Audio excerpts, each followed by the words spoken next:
Bismillahirrahmanirrahim. Assalamualaikum warahmatullahi wabarakatuh. Alhamdulillahirabbil alamin.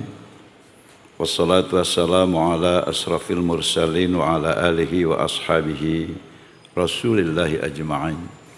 Asyhadu an la ilaha illallah wahdah wa asyhadu anna Muhammadar Rasulullah uswatun hasanah. Yang saya hormati dan saya takzimi seluruh para alim, para ulama, masyayikh, para kiai, wabil khusus Kiai Haji Abdul Hakim Mahfuz, Kiai Haji Mustafa Bisri,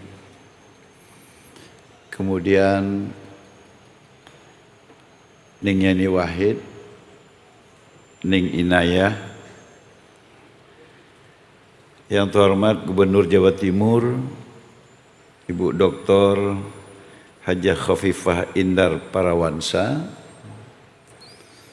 Wakil Gubernur Jawa Timur, Kang Emil Dardak, Forkopimda Provinsi Jawa Timur, yang saya hormati Direktur Penerangan Agama Islam Kementerian Agama Republik Indonesia, Dr. Haji Ahmad Zayadi, kemudian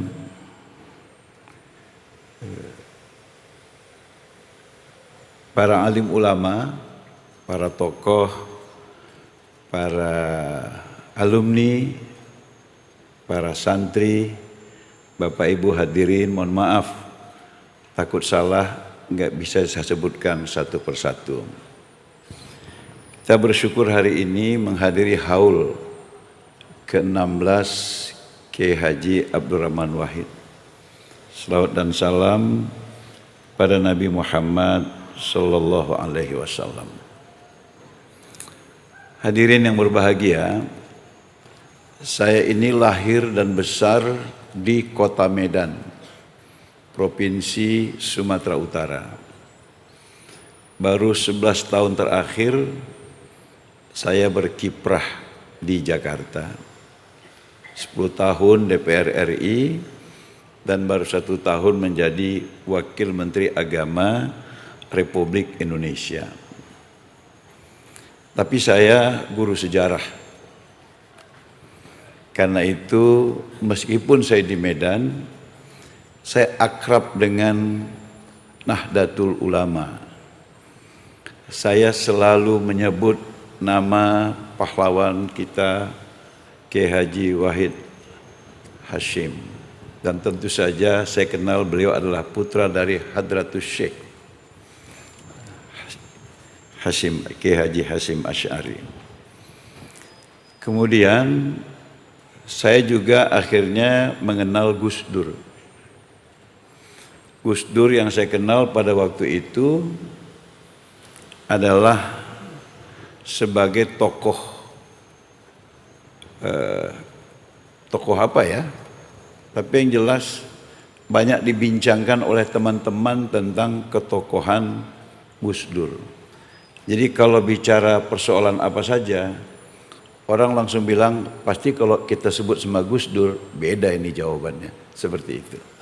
Sepertinya ada sesuatu yang gak terfikirkan kalau dibawa ke beliau, itu bisa mendapatkan solusi. Itu yang saya kenal pertama tentang Gus Dur.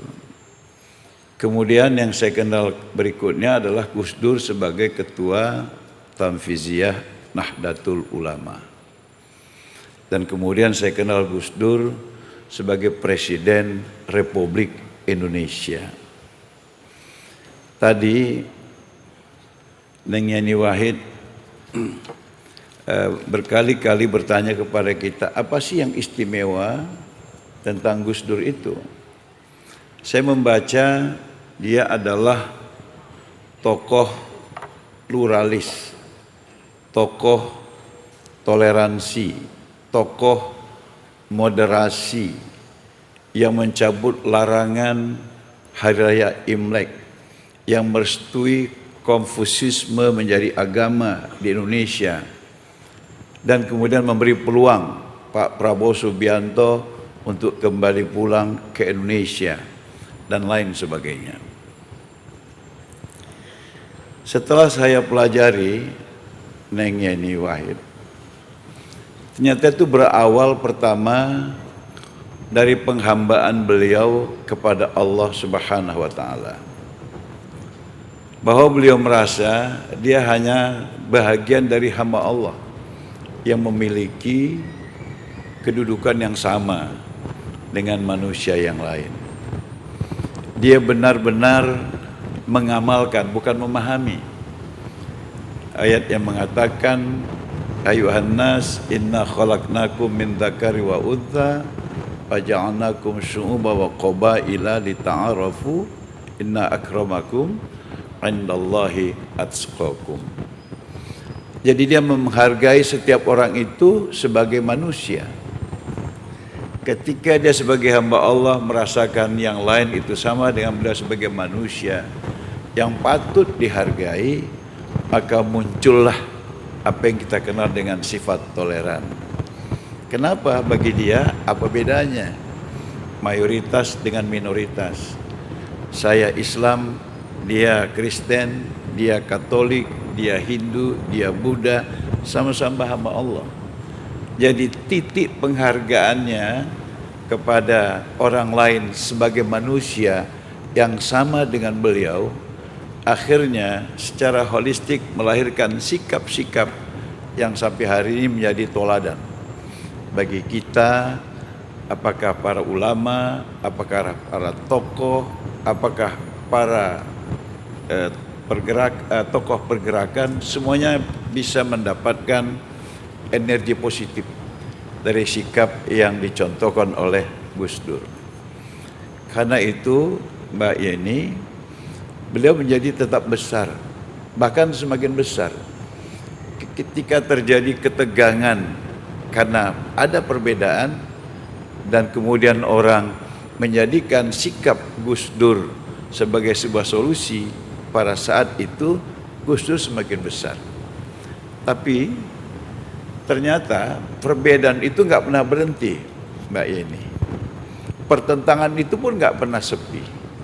Dan ketika perbedaan dan pertentangan yang nggak berhenti dan nggak pernah sepi, kemudian orang menjadikan Gus Dur sebagai sosok contoh yang harus ditoladani, Gus Dur semakin besar. Jadi menurut saya, Gus Dur tidak akan pernah sepi dari ingatan. Gus Dur tidak akan pernah sepi dari pujian, mohon maaf kalau dia tidak menginginkan. Dan yang terpenting, Gus Dur tidak pernah sepi dari doa dan harapan banyak pihak yang menginginkan kehidupan ini berjalan dengan baik, berjalan dengan damai, persatuan dan kesatuan yang kuat. Maka Gus Dur selalu menjadi spirit yang membuat kita semakin maju dan berkembang. Bapak Ibu hadirin yang berbahagia, satu hal lagi terkait dengan kekuasaan.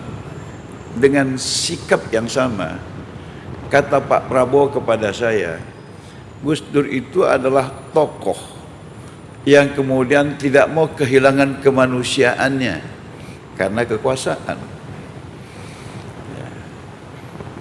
Saya pernah diskusi dengan Bang Mahfud MD. Saya panggil abang ini pada Mahfud MD. Jadi ada cerita lucu dengan Gus Dur. Gimana bang, saya bilang. Ya saya ini kan dosen. Tiba-tiba diangkat jadi Menteri Pertahanan. Bagaimana saya tahu? SK-nya sudah ditandatangani, tapi saya lapor juga sama Presiden. Presidennya Gus Dur. Gus, masa iya aku ini dosen jadi Menteri Pertahanan, mana aku paham? Gus Dur dengan santai menjawab, lah kau pikir aku paham jadi presiden?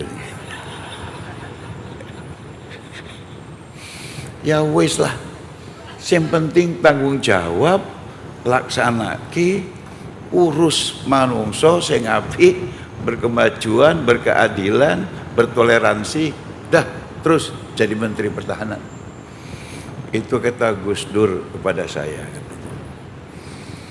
Pak Prabowo selalu bercerita kepada saya tentang Gus Dur, bahkan beliau katanya melakukan hubungan bukan hubungan politik, tapi hubungan personal. Dan saya melihat kesederhanaan, ya, bahwa beliau bisa memaafkan masa lalu dan beliau tidak ingin masa lalu menghambat masa yang akan datang. Dan itu banyak menjadi pelajaran buat saya. Saya kira yang dilakukan Pak Prabowo sekarang merangkul semua lawan-lawan politiknya, gak berlebihan kalau saya ingin mengatakan mungkin dia terinspirasi dengan apa yang dia dapatkan melalui pertemuan dan pergaulan dengan Gus Dur. Karena itu kata beliau, dia tidak keberatan selalu memijat Gus Dur kalau Gus Dur meminta, karena mereka bertetangga di Jakarta. Tapi yang menarik Mbak Yeni, ini sambil bercanda juga ini Pak Prabowo, kalian itu harus tahu Gus Dur itu ucapannya selalu benar. Gus Dur itu kalau dia mengingat seseorang itu bisa terkenal. Contohnya saya. Dia cuma bilang aja bahwa orang yang paling ikhlas kepada rakyat Indonesia itu adalah Prabowo. Tapi waktu itu kalimat itu belum saya butuhkan. Setelah Gus Dur wafat, saya mau calon presiden, itu diputar-putar orang. Akhirnya banyak orang mau memilih saya gara-gara rekaman pidato Gus Dur. Jadi apa yang hebat Romo? Kata Pak Prabowo kepada saya, Gus Dur itu setelah wafat masih bisa jadi juru kampanye saya jadi presiden.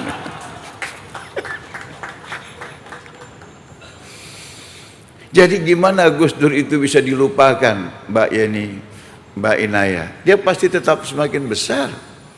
Ya. Ketika ada orang mengatakan Pak Prabowo akan merangkul ini, akan merangkul itu, waduh, saya ini sering bertemu dengan Gus Dur. Kita memang mungkin tidak bisa melupakan kata Gus Dur sama saya, tapi kita wajib memaafkan, karena siapa manusia yang tidak pernah salah. Jadi banyak sekali nih pidato dibuat sama saya. Ada 3 staf saya bikin 3 pidato yang berbeda. Tapi menengok pidato Kiai tadi, menengok pidato Mbak Yeni, nggak sanggup saya baca pidato ini. Saya kira saya ingin mengatakan, walaupun saya ini bersalaman pun belum pernah sama Gus Dur, tapi saya orang yang ikut bersama Pak Prabowo mengagumi Gus Dur dan menjadikan prinsip-prinsip yang sudah dia terapkan menjadi prinsip perjuangan saya sebagai Wakil Menteri Agama Republik Indonesia. Terima kasih kepada Pondok Pesantren Tebu Ireng, Zuriyah Hadratus Syekh Hasyim Asy'ari yang sudah mengundang saya. Saya biasanya cuma melihat dari jauh, gak bisa saya membayangkan saya duduk di samping Gus Kikin, itu gak terbayang saya itu. Nah, ternyata duduk dengan orang mulia itu beda rasanya. Perasaan kok tadi berkeringat aja, kenapa ini? Oh, rupanya di sebelah saya orang hebat itu. Nah, makanya saya waktu duduk di tengah tadi pindah, Mbak. Ini takut kualat saya harus minggir ini, gak cocok saya duduk di tengah. Terima kasih. Mari sama-sama kita bersyukur kepada Allah Subhanahu wa taala, karena walaupun beliau itu sudah menjadi pahlawan, karena semua sikap perbuatannya menjadi panutan, tapi dengan ditetapkannya sebagai pahlawan nasional oleh pemerintah Indonesia yang ditandatangani oleh Bapak Presiden kita Haji Prabowo Subianto, kita patut bersyukur bahwa selain ada pengakuan pada kita lewat hati sanubari, tapi secara formal negara juga telah mengakui ketokohan beliau, maka beliau diangkat dan ditetapkan sebagai pahlawan nasional. Semoga Gus Dur tetap bisa memberi inspirasi kepada kita semua untuk membangun Indonesia yang plural dan majemuk ini lebih bersatu, lebih kompak, untuk Indonesia yang lebih maju, sejahtera dan bermartabat. Mohon maaf kalau ada yang kurang berkenan. Kang Emil jangan serius sekali Kang Emil. Saya agak grogi nih Kang Emil. Jadi sekali lagi saya mohon maaf dan terima kasih atas kesempatan ini. Assalamualaikum warahmatullahi wabarakatuh.